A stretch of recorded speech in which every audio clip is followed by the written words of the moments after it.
vous tombez bien, voilà la jeunesse. Bonjour, je m'appelle Laurent, je fais des petits reportages et justement ça m'intéresse d'avoir votre avis, si vous permettez bien sûr. Aujourd'hui on nous parle de tout et n'importe quoi, on est bien d'accord. Football, machin, tout. Mais il y a une chose dont on ne nous parle jamais, c'est qu'un jour ou l'autre on va mourir. Et quand est-ce que vous allez mourir? Même si je vous souhaite de vivre 120 ans en très bonne santé, on ne peut pas savoir. Je ne peux pas vous garantir 5 minutes. Donc, à votre avis, qu'est-ce qui va se passer une fois qu'on est mort? Je ne sais pas. Est-ce que vous avez une religion, une croyance ou une non-croyance? Je ne sais pas. Est-ce que vous y avez déjà pensé, tout simplement? Alors, qu'est-ce que vous y avez pensé? Qu'est-ce que vous pensez, vous? D'accord, et vous? Il n'y a rien. Comme quand on dort et qu'on rêve pas. D'accord, et vous?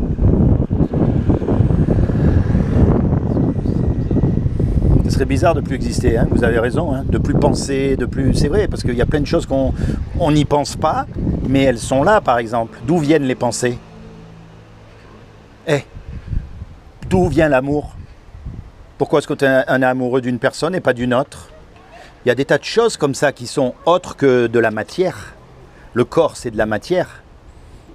Mais les pensées et toutes ces choses, c'est pas de la matière, c'est autre chose. Donc je vais vous dire une chose, une fois qu'on meurt, on va être confronté à ce qu'on appelle la loi morale. Est-ce que vous connaissez la loi morale? Les 10 commandements? Vous savez qu'il y a la loi de la pesanteur qui existe. Il y a la loi de l'aérodynamique, il y a plein de lois qui existent. Et bien, il y a aussi la loi morale. Et cette loi morale, elle détermine si on est quelqu'un de bien ou quelqu'un de pas bien. Les 10 commandements disent, tu ne mentiras pas. Est-ce que vous avez déjà menti? Et vous? Et vous? Comment on appelle quelqu'un qui a menti? Un menteur ou une menteuse. Est-ce que vous avez déjà pris quelque chose qui n'est pas à vous? Un vol? Oui. Et vous? Oui. Et vous? Attention, je ne vous juge pas, parce que moi j'ai lamentablement échoué au test, d'accord? Comment on appelle quelqu'un qui prend des choses que c'est pas à lui? Un voleur? Est-ce que vous avez toujours obéi à vos parents? Non. Est-ce que vous avez déjà regardé quelqu'un du sexe opposé avec un désir dans votre tête? Vous savez pourquoi elle est belle cette loi? Parce que justement elle ferme la bouche à tout le monde. Et en particulier aux religieux qui se croient mieux que nous. Il n'y a pas un homme qui pourra dire qu'il n'a pas volé. Il n'y a pas un homme qui pourra dire qu'il a toujours obéi à ses parents. C'est simplement impossible. Et c'est d'ailleurs pour ça qu'on ne peut pas se juger les uns les autres non plus. Parce qu'on est tous pareils. Je n'ai pas le droit de vous juger. Je ne suis pas mieux que vous. Moi aussi j'ai volé. Moi aussi j'ai menti. Moi aussi j'ai désobéi à mes parents. Donc le problème c'est que quand on meurt, on est confronté à cette loi-là. Et si on est confronté à cette loi, on sera coupable ou innocent? Et si on est coupable, qu'est-ce qui va se passer? On va au paradis ou en enfer? Et ça vous chatouille pas de savoir que si là, on meurt dans 5 minutes, on risque d'aller en enfer? Vous voyez, je discute. Alors? Pardon? Pas du tout, non. Mais venez avec nous, venez vous joindre. Mais comme ça, vous allez savoir où j'en viens. Et donc... ça, ce sont des lois. Quand on saute, imaginez, on saute d'un avion. On va mourir. Pourquoi? On va mourir parce qu'on est confronté à la loi de la pesanteur. On est bien d'accord. Quand on meurt, on va être confronté à la loi morale. Et comme on l'a tous cassé, eh bien, on a tous un gros problème. Maintenant, si vous êtes dans l'avion et que vous mettez le parachute, quand vous sautez, la loi de la pesanteur, elle va être annulée. Vous allez être sécurisé par le parachute. On est bien d'accord? Bon, eh bien là, il faut savoir une chose. C'est que quand on meurt, c'est exactement pareil. On est tous coupables. On est tous condamnés. On mérite tous la mort. D'accord? Maintenant, je vais vous dire une chose. Vous croyez en Dieu quand même? Non. Ah, pourquoi vous ne croyez pas en Dieu? Je sais pas, la science est plus plausible. Non, mais est-ce que vous croyez en Dieu?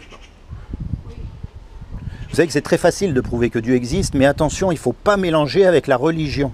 La religion ou les sectes, comme elle disait madame, c'est une caricature de qui est Dieu. Bien sûr, c'est une caricature en fait. Et la religion est faite pour dominer sur d'autres hommes. Mais Dieu n'est pas religieux. Donnez-moi votre téléphone. Ne vous inquiétez pas, je ne cours pas vite. Regardez bien ce téléphone. Imaginez que je vous dise, voyez ce téléphone? Il s'est fait tout seul. Il s'est fait tout seul. Il a évolué au cours des années et puis là, aujourd'hui, on arrive à téléphoner partout dans le monde qu'est-ce que vous allez dire? Que je suis un petit rigolo.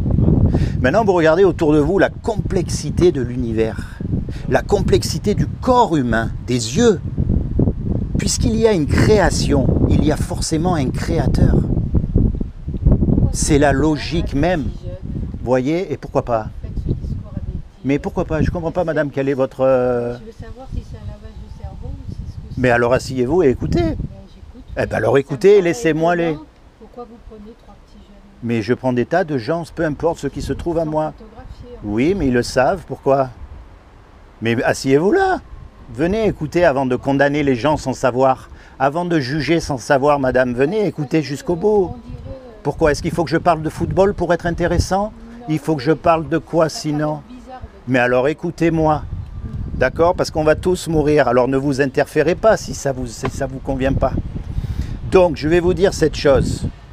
Puisqu'il y a une création, il y a forcément un créateur, une intelligence. Vous connaissez l'ADN? Oui. Vous savez comment c'est simple l'ADN? Non, c'est complexe. Après, ça a pris. Maintenant je vais vous dire, millions d'années, hein. peut-être, la science prouve qu'il y a une intelligence derrière toute cette complexité. Et cette intelligence, c'est Dieu. Mais attention, ne confondez pas avec la religion, encore une fois. Maintenant, je vais vous dire ce Dieu qui nous a fait. Un créateur, en général, il aime sa création. On est d'accord? Quelqu'un qui fait de la musique, il aime sa musique. Ouais. Quelqu'un qui fait de la cuisine, il aime sa cuisine. Ouais. Donc un créateur, il aime ce qu'il crée. Ouais. Et comme c'est Dieu qui nous a fait, il nous aime, puisque c'est lui qui nous a fait. Et il ne veut pas nous punir.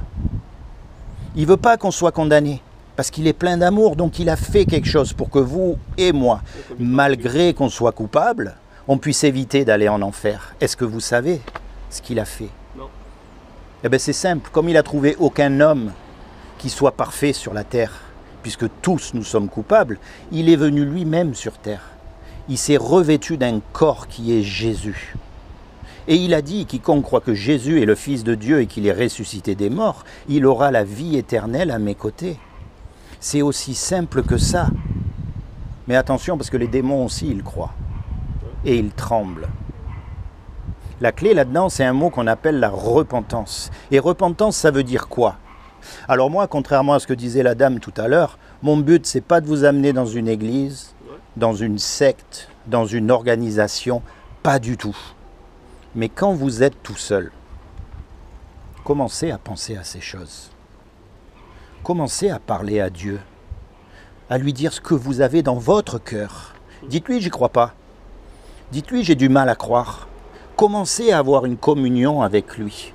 Dites-lui, moi j'aimerais savoir. Voyez ce que je veux dire? Et il va se révéler à vous. Parce que vous êtes unique. Il n'y en a pas deux comme vous. Et ça, depuis que les hommes, ils existent, on est bien d'accord. Et ça montre quoi? Qu'on n'est pas des robots. Et la religion, c'est quoi? Ce sont des robots qui font tous pareil, tous la même chose. Ce que Dieu veut, c'est une relation personnelle avec vous. Parce que vous êtes unique. Vous êtes passé par des endroits que je ne suis pas passé. Vous avez subi des injustices que je n'ai pas subies. Vous avez eu des joies aussi que je n'ai pas eues. On a tous un chemin différent. C'est pour ça que Dieu veut vous parler à vous. Il veut avoir une communion quand vous êtes tout seul dans votre coin. Pas dans une église, pas dans une association. Si vous y allez dans une église, c'est très bien, hein, moi je ne condamne pas. Mais le but, c'est que vous-même, vous soyez capable de communier avec lui. Au travers de Jésus. C'est le parachute de Jésus, comme vous avez dit. Imaginez, tous les trois, on fait une grosse bêtise. Tous les quatre. On va voler une banque.